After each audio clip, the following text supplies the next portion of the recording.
Alright, we're back with Console Crapshoot. This is where we spin a wheel to play a random video game on original hardware. Episode 111, let's see what console we're going to play today. The Super Nintendo again? That's 2 episodes in a row. Maybe we'll get a good SNES game for once with 741 games left on the wheel.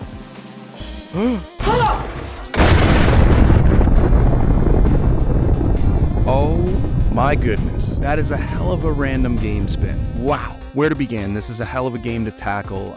Look, the first 2 Zelda games were out on the NES. We played the second one, actually, on this show. Not the best example of a Zelda game, but just like when we played that one, I want to beat this game. I want to play the whole thing to the end. I never have. So I can already say it's going to be a long time between episodes. Before we get into it, let's just take a moment. I need to brag and let's admire my clean SNES. Look at these lines. I take a lot of pride in this. Look this game up online and you'll see the footage that people capture. It's going to be a little blurry around the edges especially. Some of it looks like crap, some of it a little better. When it looks really sharp like this, people are probably using emulation. But this is my original console. It is modded to make the cleanest picture possible, plus all of my connections and my upscaling and stuff. And this is an original cartridge. I bought this cartridge, I want to say I remember Mineola, Long Island, New York, used in about 2000, 2001. So if anyone from around there knows Amanda and Gilo, I have your cartridge. I bought it over 20 years ago.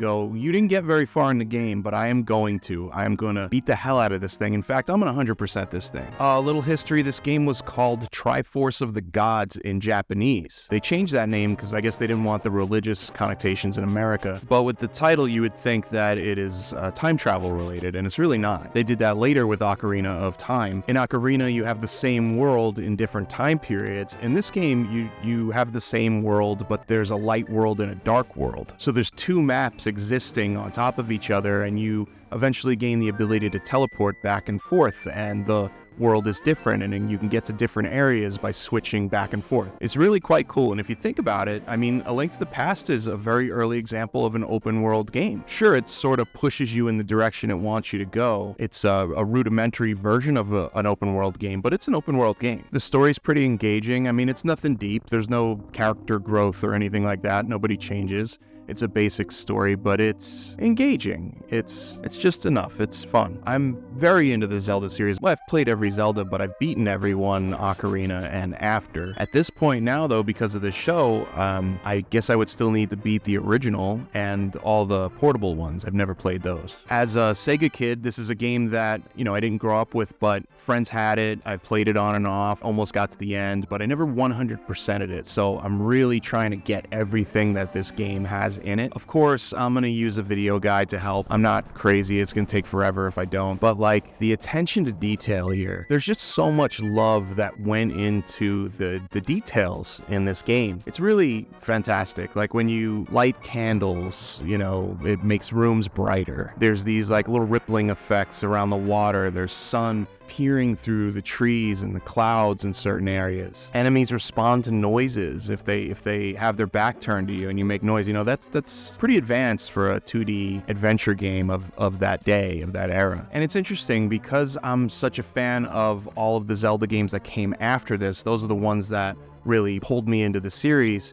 I'm realizing that this is the game really that sort of set all those up, sort of set the tone and defined those. Sure, there was the first one, obviously set the tone. The second one had a lot of things that made its way forward, but this game really more than any of the others laid the groundwork for what the series became. And there's so much game here. A lot of it is hidden. A lot of it you'll never find anything without a guide. It's hard. It's difficult. It can get frustrating. There's a lot of dying, but you can save your game, but it's not going to put you right where you left off. So there's a little strategy in surviving some of the harder parts of the game. If I had one complaint, it's not the difficulty. It's so engaging and fun that the difficulty really isn't the issue. It's just that there's so many dungeons, and Zelda's known for its awesome dungeons, and this game is no different. But at first the story sets you up, okay, there's 3 dungeons, and then you have to go fight the boss. That's just the first section, and Ocarina's like this as well. Same basic structure, but after you get past that part, you unlock the Dark World, then there's 7 more dungeons. 7's a little much,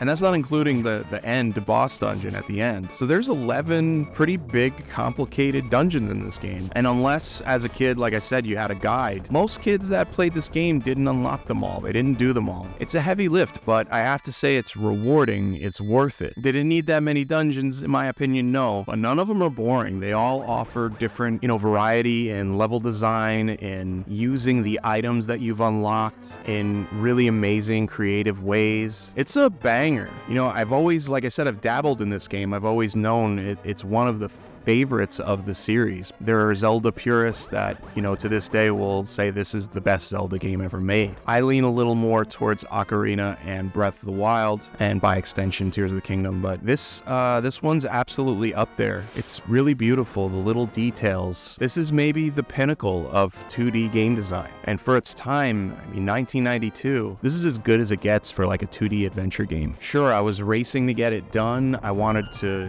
make an episode about it. The clock's ticking. It's going to be a month between episodes. But all that said, when I came home from work every night and I sat down to play, it was never a chore. It was a joy. The pressure was on a little bit, but I looked forward to it. And I can't express enough how happy I am and how lucky I feel that this popped up on the wheel. An absolute masterpiece of a game. There's no way around it. Cannot recommend it enough. And I guess I spoiled. Usually at this point, we go to the verdict for the game, which today is The Legend of Zelda: A Link to the Past on the Super Nintendo.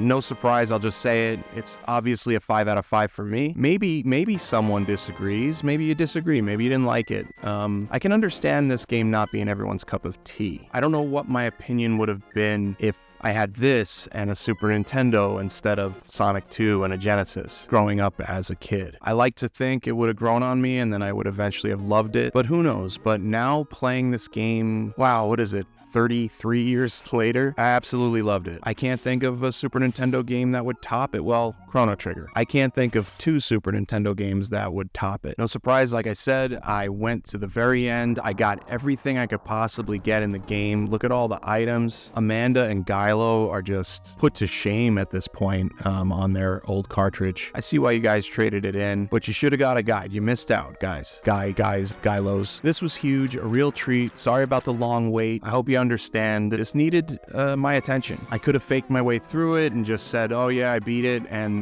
then I wouldn't have beaten it in real life. I would have said, oh, I'll eventually get to that. This is a game that required my full attention, and it had to be done. Awesome. Looking forward to what we're going to play next time. I doubt it can hold a candle to this one, but all we can hope for is that it's interesting. Looking forward to seeing what we get. Have a great weekend, and we'll see you then.